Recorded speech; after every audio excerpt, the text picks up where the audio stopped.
রাষ্ট্রপতি নির্বাচনেরও একটা আলোচনা হচ্ছিল মানে সুপারিশের মধ্যে।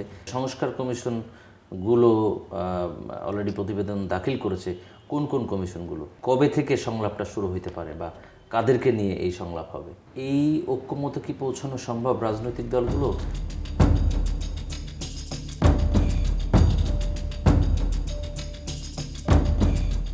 প্রিয় দর্শক, দৈনিক আমাদের সময়ের নিয়মিত আয়োজন হার্ড নিউজ অনুষ্ঠানে আমি আপনাদের সঙ্গে আছি মঈন বকুল, আর আমার সঙ্গে আজকে আমাদের স্টুডিওতে উপস্থিত হয়েছেন দৈনিক আমাদের সময়ের সিনিয়র রিপোর্টার আসাদুর রহমান। কেমন আছেন? ভালো, আপনি কেমন আছেন? আছি আলহামদুলিল্লাহ। আসাদুর রহমান ভাই, আমরা আজকে দেখছি আপনার লিড নিউজ আজকে একটি হয়েছে বা একটি গুরুত্বপূর্ণ নিউজ, সেটি হচ্ছে সংস্কার কমিশনের সংস্কার কমিশনের সুপারিশ। এই সুপারিশগুলো নিয়ে চলতি মাসেই একটা সংলাপের আয়োজন হচ্ছে, সরকার করছে সম্ভবত। এই টাইপের একটি নিউজ করেছেন, আসলে নিউজের মধ্যে কি আছে? ধন্যবাদ। এই সংস্কার কমিশন গঠন হয়েছে 3 মাস আগে, তাদেরকে 3 মাস সময় দেওয়া হয়েছিল। পরবর্তীতে আরও 15 দিন সময় বাড়িয়ে দেওয়া হয়েছে। চলতি মাসের 15 তারিখে তারা প্রতিবেদন দাখিল করবেন। 5টি কমিশনের পক্ষ থেকে সুপারিশ দাখিল করা হবে। সেই 5টি কমিশনের প্রধান সুপারিশমালার মধ্যে রয়েছে দ্বিকক্ষ বিশিষ্ট সংসদ ব্যবস্থা চালুর একটা সুপারিশ এসেছে। একই সাথে প্রধানমন্ত্রী যেন 2বারের বেশি না থাকেন সেই বিষয়টা এসেছে। উপপ্রধানমন্ত্রী, উপরাষ্ট্রপতি, রাষ্ট্রপতি এবং প্রধানমন্ত্রীর মধ্যে ক্ষমতার ভারসাম্য এবং নির্বাচনের বিষয়ে বেশ গুরুত্বপূর্ণ কিছু সুপারিশ আছে। ইডেন বে কক্সবাজার সমুদ্র সৈকতের উপর নিজেদের একটি ঠিকানা। মাত্র 5 লাখ টাকায় আপনিও হয়ে যেতে পারেন এই হোটেলের মালিক। ইডেন বে, আ কনসার্ন অফ ভাইয়া হোটেলস। সেই সুপারিশগুলো আশা করা যায় যে এই 15 তারিখের মধ্যে দাখিল করলে এরপরই চলতি মাসের মধ্যেই হলো রাজনৈতিক দলের সাথে সংলাপের বিষয়ে তারা একটা উদ্যোগ গ্রহণ করবে। একটি বিষয় আপনার কাছ থেকে জেনে নিন, রাষ্ট্রপতি নির্বাচনেরও একটা আলোচনা হচ্ছিল মানে সুপারিশের মধ্যে, এটা কি আছে নাকি থাকছে? রাষ্ট্রপতি নির্বাচন ব্যবস্থা নিয়েও এখানে সুপারিশে আসতেছে। এখন বর্তমান যেই বিদ্যমান বিধান রয়েছে সেখানে হলো সংসদ সদস্যদের দ্বারা রাষ্ট্রপতি নির্বাচিত হন। এটা সরাসরি করা যায় কিনা সে বিষয়ে সুপারিশ এসেছে এবং সেটা হলো গিয়ে প্রতিবেদনে উল্লেখ করে সরকারের কাছে সাবমিট করবে বলে আমরা জানতে পেরেছি। জি, আমরা যেই সংস্কার কমিশনগুলো অলরেডি প্রতিবেদন দাখিল করেছে, কোন কোন কমিশনগুলো? আগামী 15 তারিখের মধ্যে দাখিল করবে হলো নির্বাচন সংস্কার কমিশন, সংবিধান সংস্কার কমিশন, দুর্নীতি দমন সংস্কার কমিশন, পুলিশ সংস্কার কমিশন। এরা তার মানে আর 25 তারিখের মধ্যে আর 31 তারিখে বিচার বিভাগীয় সংস্কার কমিশন যেটা আছে তারা সেটি দাখিল করবে। কিন্তু এই 15 তারিখ দাখিলের পরেই সংলাপের বিষয়ে উদ্যোগ নিয়ে ডেটটা ঘোষণা করা হবে যে প্রথমে কাদের সাথে করা হবে, চলতি মাসেই করার একটা প্রক্রিয়া। এই প্রশ্নটা আমার কাছে ছিল যে আসলে এই কবে থেকে সংলাপটা শুরু হইতে পারে বা কাদেরকে নিয়ে এই সংলাপ হবে? সংলাপের বিষয়ে আমরা যতটুকু জেনেছি চলতি মাসের 20 তারিখ থেকে 25 তারিখ 5 দিনের একটা সরকারি সফরে প্রধান উপদেষ্টা উনি দেশের বাইরে অবস্থান করবেন। তো উনি যাওয়ার আগেই হয়তো শিডিউলটা ঠিক করে যাবেন, অ্যানাউন্সও হতে পারে, ঘোষণাও আসতে পারে যে অমুক দিনে সংলাপ শুরু। তো শুরুতেই আমরা যতটুকু শুনেছি রাজনৈতিক দলগুলোর সাথে হবে।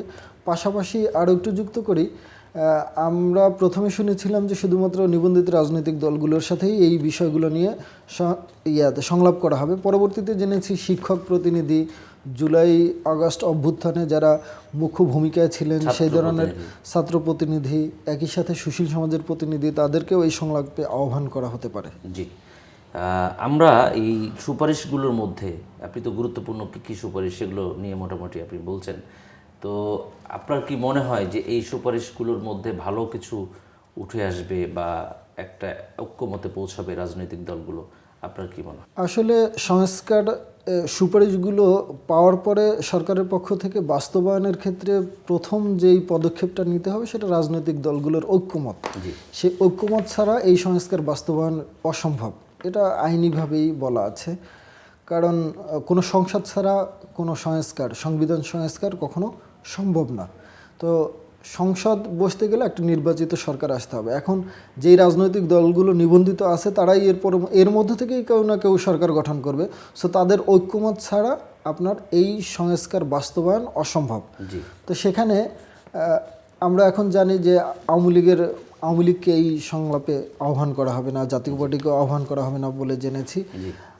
বড় দলের মধ্যে দেশে এখন বিএনপি, তারপরে আছে জামাতের অবস্থান, আরও বাম দলগুলো আছে। সো এর মধ্যে বিএনপি এই সংলাপ সংস্কার তারা নিয়ে বিভিন্ন তাদের দলীয় কর্মসূচিতে ঘোষণা দিয়ে আসছে। যেমন গত বৃহস্পতিবার বিএনপির মহাসচিব মির্জা ফখরুল ইসলাম আলমগীর সাহেব বলেছেন যে নির্বাচিত সংসদ ছাড়া এই সংস্কার বাস্তবায়ন সম্ভব না, বৈধতা দেওয়া যাবে না। সো যদি সম্ভব হয়, তার কথার যদি মূলে আমরা যাই, যে সংস্কারের সুপারিশটা আসতে পারে, বাট এর বাস্তবায়ন করতে গেলে সংসদের প্রয়োজন আছে। সো এই জন্য তিনি দ্রুত নির্বাচনের একটি আহ্বান করেছেন যে দ্রুত নির্বাচন আয়োজন করা হোক। জি, একই সাথে অন্যান্য রাজনৈতিক দলগুলোর অবস্থানটা কি? অন্যান্য রাজনৈতিক দলগুলো সংস্কারের পক্ষেও যেমন তারা বলছেন, একই সাথে তারা নির্বাচন দেওয়ার কথাও বলছেন, যে বর্তমান সরকার তারা চাইলে সুপারিশ করে যেতে পারে, সেই জিনিসটা বাস্তবায়নের জন্য সংসদ দরকার। সো এটা নির্বাচিত সংসদ এইটা বাস্তবায়ন করবে, এটাই হলো তাদের বক্তব্য। জি, আপনার ব্যক্তিগত অবজারভেশন, মানে আপনি যেহেতু নির্বাচন বিট করেন বা সরকারের এই বিভিন্ন বিষয়গুলোর সাথে আপনার একটা সংশ্লিষ্টতা আছে, আপনার কি মনে হয় যে এই ঐক্যমতে কি পৌঁছানো সম্ভব? রাজনৈতিক দলগুলো এইটা কি বাস্তবায়ন হবে নাকি হবে না, কি মনে হয়? আসলে রাজনৈতিক দলের তো সিদ্ধান্ত, তারা রাজনীতি মানে একটু কৌশলী হতে হয়, তারা সেই সিদ্ধান্তটা কৌশলীভাবেই নেবেন। তবে আমার কাছে মনে হচ্ছে যে বিএনপির পক্ষ থেকে এ বিষয়ে তারা সহমত পোষণ করতে নাও পারেন। আমি যদি একটু পিছনে ফিরে তাকাই, তাহলে রাষ্ট্রপতিকে অপসারণ করার জন্য একটা দাবি উঠেছিল শিক্ষার্থীদের মধ্যে থেকে বৈষম্য বিরোধী আন্দোলনের, কিন্তু সংবিধানের কথা চিন্তা করে বিএনপির পক্ষ থেকে এ বিষয়ে সায় দেওয়া হয়নি। তাদেরকে নিয়ে একাধিক মিটিংও করা হয়েছিল এই ইস্যুটি নিয়ে, কিন্তু তারা তাতে সায় দেয়নি। এখনও যেহেতু সংবিধান সংশোধনের বিষয়টি একটু জটিল প্রক্রিয়া, সো এখানে বিএনপির মতামতটা গুরুত্ব পাবে, কিন্তু বিএনপির রাজনৈতিক কর্মসূচির মধ্যে বা তাদের সিনিয়র নেতৃবৃন্দের মধ্যে যে কথার সুর, তাতে সংস্কার তারা চান, তবে সেটা নির্বাচিত সরকারের মাধ্যমে। জি, আসাদুর রহমান, আপনাকে অসংখ্য ধন্যবাদ। খুবই গুরুত্বপূর্ণ বিষয়ে আপনি আমাদের সঙ্গে কথা বলেছেন। আবারও অন্য কোনো অনুষ্ঠানে আপনাকে আমরা আহ্বান জানাবো। ধন্যবাদ। জি, প্রিয় দর্শক, সংস্কার কমিশনের সুপারিশ প্রস্তুত, এ মাসেই সংলাপ। কি আছে এই নিউজের মধ্যে? দেখতে হলে, জানতে হলে, পড়তে হলে অবশ্যই দৈনিক আমাদের সময়ের পত্রিকা অথবা অনলাইনে চোখ রাখতে হবে। আজকে এ পর্যন্তই। আগামীকাল অন্য কোনো টপিকে, অন্য কোনো বিষয়ে আবারও আপনাদের সামনে হাজির হব। সে পর্যন্ত সবাই ভালো থাকুন, সুস্থ থাকুন এবং দৈনিক আমাদের সময়ের সঙ্গী থাকুন।